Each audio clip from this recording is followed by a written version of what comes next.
Hello everyone, welcome to Edutab. I hope आप लोगों के जैब एग्जाम की प्रिपरेशंस बहुत अच्छी चल रही होगी। तो हमेशा की तरह मैं यहाँ पर आपके लिए लेकर आई हूँ फाउंडेशन सीरीज़, जो हर अल्टरनेट डे सुबह के 9 बजे आपको प्रोवाइड किया जाता है। तो यहाँ पर हम RBWM कंपोनेंट से रिलेटेड जो है ये सीरीज़ लेकर आते हैं। तो जिन लोगों ने भी अभी तक हमारे यूट्यूब चैनल को सब्सक्राइब नहीं किया है, जाएँ और जल्दी से हमारे यूट्यूब चैनल को सब्सक्राइब करें ताकि आपको टाइमली नोटिफिकेशंस मिलता रहे। मैं यहाँ पर आप लोगों को बता दूँ, अगर किन्हीं को भी यहाँ पर पेड कोर्स अवेल करना है तो हमारा लिंक डिस्क्रिप्शन बॉक्स में है, जाएं और हमारे पेड कोर्स को अवेल करें। यहाँ पर आपको full length mock test provide किए जाएंगे, लाइव क्लासेस प्रोवाइड किए जाएंगे, चैप्टर वाइज MCQs है और यहाँ पर आपको रिकॉर्डेड वीडियोस भी प्रोवाइड किए जाएंगे। तो वन स्टॉप सॉल्यूशन है ये, जाएं और जल्दी से हमारे इस पेड कोर्स को अवेल करें। अच्छा खासा यहाँ पर आपको डिस्काउंट भी मिलने वाला है। तो चलिए स्टार्ट करते हैं। तो हमेशा की तरह मैं यहाँ पर आपके लिए यहाँ पर कोई कॉन्सेप्ट लेकर नहीं आई हूँ। आज हम यहाँ पर MCQ वगैरह डिस्कस करेंगे, ठीक है। तो चलिए MCQ को डिस्कस करते हैं। मैंने यहाँ पर जो है चैप्टर वाइज पार्ट 1 ऑलरेडी मैंने बता दिया है। उस पार्ट में हमने क्या देखा था, चैप्टर 5 टू चैप्टर 8 मैंने आपको MCQs वहाँ पर कराए थे, जो एग्जाम्स में काफ़ी ज़्यादा इंपॉर्टेंट है और एग्जाम्स के जो क्वेश्चन थे उसको हमने डिस्कस किया था, उसी को कंटिन्यू कर रहे हैं। और पार्ट 2 में आज हम देखेंगे चैप्टर 9 टू चैप्टर 12 के कुछ MCQs को, ठीक है। तो चलिए स्टार्ट करते हैं। तो यहाँ पर आज हम देखने वाले हैं चैप्टर 9 का MCQ। सबसे पहले मैं एक आप लोगों का डाउट क्लियर कर देती हूँ। यहाँ पर बहुत लोगों ने मुझसे कमेंट्स में ये बोला है कि मैम आपने होम लोन के बारे में नहीं पढ़ाया है, आपने पढ़ाया है सिर्फ एजुकेशन लोन के बारे में। तो मैं आपको बता दूँ यहाँ पर कि मेरे 2 सीरीज जाते हैं। पहला है फाउंडेशन, जो अभी आप देख रहे हो, और दूसरा है आपका 50 डेज एंड 50 मार्क्स का, राइट। ये 2 जाते हैं आपके पास। अब कुछ चीज़ें मैं इसमें पढ़ा देती हूँ फाउंडेशन में, कुछ मैं आपको 50 डेज में पढ़ाती हूँ। तो आप लोग पहले रिसर्च कर ले, आप लोग प्लीज़ एक बार जाके पहले वीडियो को देखा करें, वहाँ पर आपको सारे कॉन्सेप्ट मिल जाएंगे। जो भी मैं आपको पढ़ाती हूँ, जो भी मैं क्वेश्चंस बताती हूँ, वो ऑलरेडी मैंने आपको कॉन्सेप्ट पढ़ा रखा होता है। तो आई होप अब आप लोगों के ये डाउट क्लियर हो गए होंगे। जाएं और सर्च करें, आपको ज़रूर मिल जाएगा ये कॉन्सेप्ट, ठीक है। चलिए आगे चलते हैं। यहाँ पर क्वेश्चन है, what is the typical loan range for education loan without mortgage. तो आपके पास 4 ऑप्शन है। पहला है 20 लाख टू 30 लाख, दूसरा है 10 लाख टू 15 लाख, तीसरा है 5 lakh to 10 lakh and last one is the 2 lakh to 5 lakh. तो क्या होगा इसका करेक्ट आंसर? इसका करेक्ट आंसर है ऑप्शन नंबर सी, यानी कि 5 lakhs to 10 lakh. Now the next question is, what is the margin requirement for an education loan under the model education loan scheme for studies costing more than rupees 4 lakh up to 7.5 lakh in India? तो क्या है, आपके पास 4 options हैं, इसके correct answer क्या होंगे? सीधा बड़ा सा सिंपल सा जवाब है इसका, ऑप्शन नंबर बी, यानी कि 5%। मैंने आपको ये मार्जिन वाला ना बताया भी था कि याद कर लेना, एग्जाम में इससे क्वेश्चंस आते हैं। तो आप लोग जाके उस सीरीज़ को देखिए, आपको पता चल जाएगा किससे एग्जाम में क्वेश्चंस आते हैं, किससे नहीं आते हैं। और यहाँ पर आप देख सकते हैं अक्टूबर में आपके ये पेपर में क्वेश्चन आया हुआ है। Next question, in case of a low income group the income criteria in order to avail housing loan under prime minister Awas Yojana. तो इसमें से बताना है आपको कौन सा जो है लो इनकम क्राइटेरिया में आता है। Income up to 3 to 5 lakh, income up to 4 to 6 lakh, income up to 3 to 6 lakh and income up to 4 to 12 lakh. बहुत ही बेसिक सा सवाल पूछा है आपसे। इसका करेक्ट आंसर क्या होगा? Option number C is the correct answer over here, यानी कि 3 से 6 लाख आपका लो इनकम ग्रुप में आता है। मैंने ये भी आपको बोला था कि ये जो प्रधानमंत्री प्राइम मिनिस्टर आवास योजना है, उसमें मैंने आपको इसको स्टार मार्क कराया था कि आप इसको पढ़ ले। इसमें आपको MIG1 ग्रुप, MIG2 ग्रुप, ये सारे ग्रुप्स भी थे, तो आप ज़रा इसको एक बार गो थ्रू ज़रूर करेंगे। Next question, what is the loan to value ratio for housing loan above 75 lakh. तो क्या है यहाँ पे लोन टू वैल्यू रेशियो? मैंने इसको भी आपको बताया था कि लोन टू वैल्यू जो हाउसिंग लोन से रिलेटेड है, आपको उसको याद करना है। और मैंने सब बताया था, बिलो में क्या होगा, अबव में क्या होगा। तो इसका करेक्ट आंसर क्या है? बहुत ही सिंपल है, 80% is the correct answer over here. Now अब हम देखेंगे चैप्टर 10 का कुछ MCQ देख लेते हैं। तो आप देखेंगे, अ क्रेडिट कार्ड इज, क्या है credit card? A type of cheque है, टाइप ऑफ प्रीपेड कार्ड है, a means of payment backed by banks and financial institutions, और a type of deposit account. तो क्या है? तो बहुत ही बेसिक क्वेश्चन है। मैंने आपको कहा था कि रिटेल बैंकिंग बहुत ही स्कोरिंग सब्जेक्ट है, इजी सब्जेक्ट है। आप इसके बेसिक अंडरस्टैंडिंग से भी इसको क्लियर कर सकते हैं, इस पेपर को क्वालिफाई कर सकते हैं। तो आपका इसका करेक्ट आंसर क्या होगा? A means of payment backed by banks and financial institutions. यानी option C is the correct answer over here. Now next question is how is money transfer through Bharat QR. तो आपके पास चार ऑप्शंस दिए हैं, using a physical card, using a POS terminal, directly to the users link bank account using IMPS और none of the above. तो इसका correct answer क्या होगा? None of the above. Now next question is who introduce the RuPay card. अब आपसे पूछ लिया है, अब बहुत ही बेसिक क्वेश्चन है, मई में आया हुआ आपका पेपर का क्वेश्चन है. तो RBI ने किया है, SBI ने किया है, NPCI ने किया है या ministry of finance government of India, किसने किया है? तो मैं आपको बता दूं, जो रुपे कार्ड है वो इंट्रोड्यूस किया गया है NPCI के द्वारा. ठीक है, तो ऑप्शन सी जो है हमारा यहाँ पर क्या हो जाएगा? करेक्ट आंसर हो जाएगा. ठीक है, चलिए नेक्स्ट क्वेश्चन पे चलते हैं. In the co branded format banks collaborate with service provider such as hotels, oil companies and airline companies to offer co branded cards. तो इसके क्या बेनिफिट्स हैं इस कोलैबोरेशन के?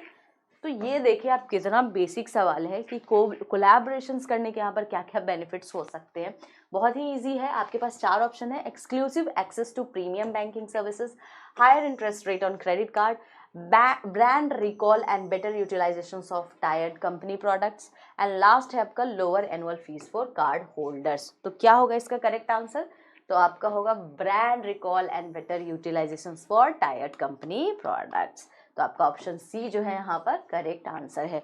सारे के सारे मैं एग्जाम से रिलेटेड क्वेश्चंस लेकर आई हूँ, आप देख भी सकते हैं. मैंने यहाँ पर ये भी लिखा है कि कौन से मंथ कौन से ईयर में क्वेश्चंस आए हैं. तो आई होप आपको क्लियर हो रहा होगा. मैं यहाँ पर सारे कॉन्सेप्ट इसी के रिगार्डिंग लेकर आती हूँ जो कि एग्जाम्स के लिए काफ़ी इंपॉर्टेंट होते हैं. तो आई होप आप लोग ये MCQ का सीरीज़ भी काफ़ी ज़्यादा एंजॉय कर रहे होंगे. कर रहे हैं तो कमेंट सेक्शंस में आप लोग ज़रूर बताएं कि आपको ये वीडियो कैसा लग रहा है, फ्रूटफुल है नहीं है, इस तरीके के हमें वीडियोस लाने चाहिए आपके लिए, नहीं लाने चाहिए, ये सारी चीज़ें आप हमें बताएंगे. चलिए अब हम चैप्टर 11 का MCQ देख लेते हैं. तो which of the following payment system can be used by individuals without a bank account to deposit cash. चार ऑप्शन है, RTGS, IMPS, UPI and NEFT.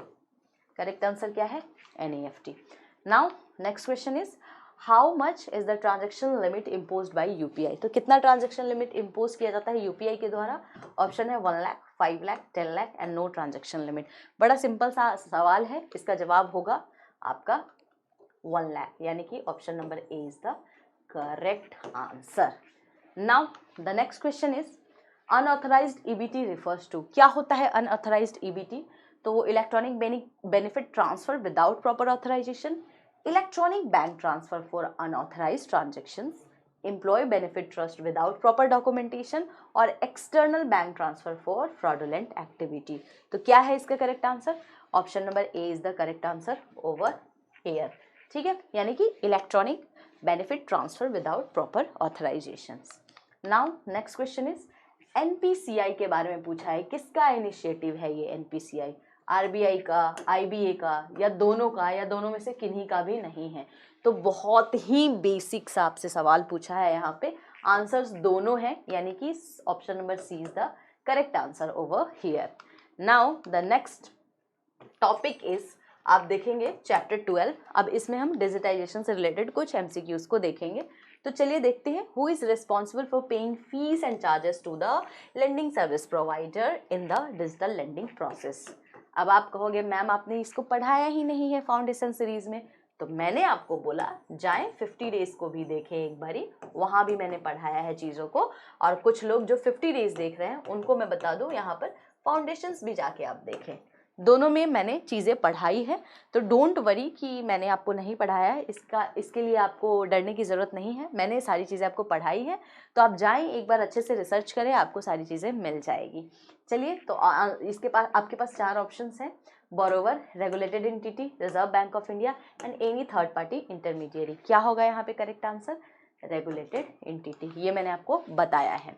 Next question है what is the stipulated period within which a complaint lodged by the borrower must be resolved by the regulated entity before it can be escalated to the RBI integrated ombudsman scheme. तो क्या है यहाँ पे correct answer? Basic सा question था, 30 days का correct answer होगा, यानी कि option B is the correct answer over here. Now the next question is as of April 30, 2022 how many members are connected to the NFS network. तो कितने members जो हैं 2022 तक कनेक्टेड थे NFS से, तो 1212, यानी option C is the correct answer over here. Now the next question is which organisation took over the NFS ATM network from IDRBT। तो कौन से ऑर्गेनाइजेशंस ने NFS ATM को टुक ओवर किया है? RBI है, NPCI है, SBI है या इंडियन बैंक एसोसिएशन है? क्या होगा इसका correct answer? Option number B, यानी कि NPCI ने क्या किया है? टुक ओवर कर लिया है NFS ATM नेटवर्क को।